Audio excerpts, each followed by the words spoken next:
잠시 후 여러분은 나폴레옹 시대 이후의 빈 체제와 프랑스의 7월 혁명, 그리고 2월 혁명에 대해 모두 알 수 있습니다.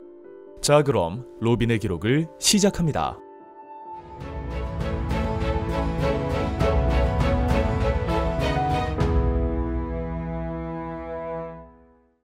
나폴레옹이 몰락한 후 유럽 각국의 군주들은 오스트리아의 재상 메테르니히의 주도로 빈에 모여 전후 처리와 새로운 유럽의 질서에 대한 회의를 열었습니다.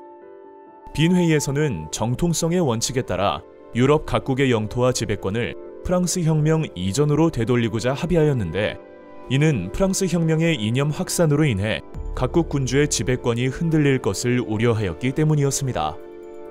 그 결과 자유주의와 민족주의 운동을 탄압하면서 보수적인 구제도와 질서를 지키려는 빈 체제가 성립하였습니다. 빈 체제에서 러시아와 오스트리아, 프로이센은 신성동맹을 결성하였고, 영국은 자신들의 전통 외교 정책을 고수하며 참가를 거부하였지만 이후 영국이 합세하여 사국 동맹이 체결되었습니다. 프랑스 전쟁을 이끌었던 이들 네 나라는 빈 체제를 유지하기 위하여 무력을 사용하고자 하였고, 유럽 각국의 자유주의와 민족주의 운동을 탄압하였습니다. 빈 체제의 보수적 경향에도 불구하고 자유주의와 민족주의의 열기는 식을 줄을 몰랐습니다.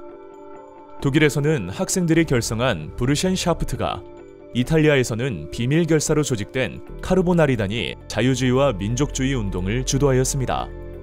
하지만 이러한 저항은 각국 정부의 탄압과 오스트리아의 간섭으로 실패하고 말았습니다.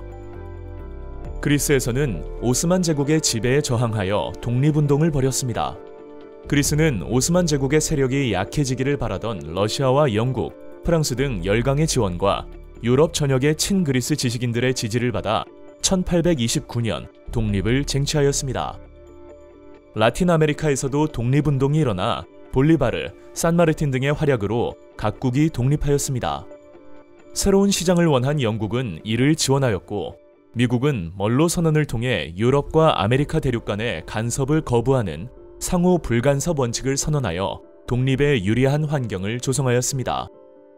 먼로 선언은 1823년 미국 먼로 대통령이 밝힌 외교 방침으로, 주요 내용으로는 미국의 유럽에 대한 불간섭 원칙, 유럽의 아메리카에 대한 불간섭 원칙을 담고 있습니다. 프랑스는 빈 체제가 성립한 후 나폴레옹이 정복했던 막대한 영토를 상실하였고, 옛 부르봉 왕실이 부활하였습니다. 루이 18세를 이어 즉위한 샤를 10세는 성직자와 귀족의 권력을 강화하였으며 의회를 해산하고 언론을 검열하는 등 전제 정치를 펼쳤습니다. 정기 간행물의 발행 자유를 정지한다.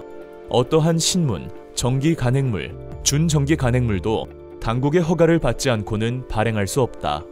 하원은 해산한다. 향후 의회에서 하원 의원의 수를 줄인다.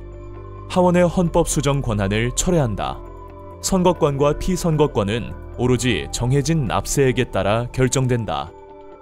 1830년 발표된 샤를 10세의 7월 칙령을 통하여 전제 정치가 어떻게 행해졌는지 짐작할 수 있습니다.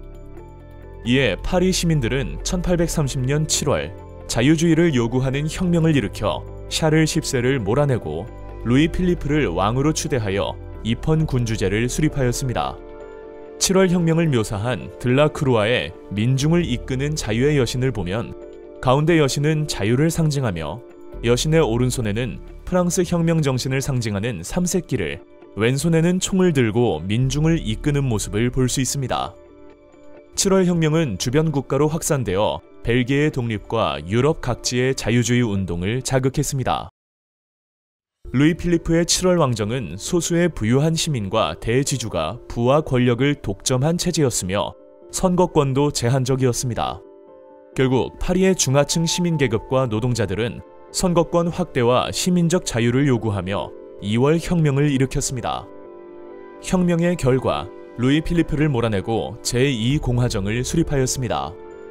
2월 혁명의 영향으로 오스트리아에서는 메테르니히가 권력을 상실하였고, 이러한 분위기는 유럽의 여러 나라에 확산되어 빈 체제를 붕괴시키고 자유주의와 민족주의 운동을 촉진시켰습니다.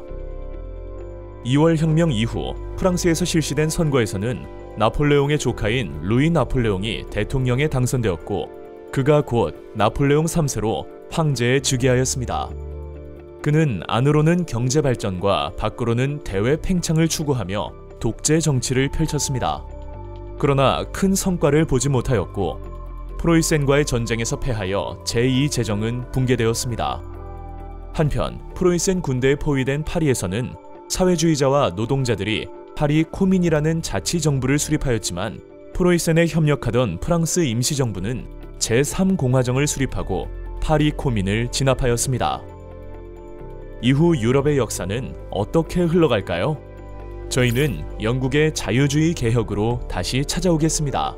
로빈의 역사 기록.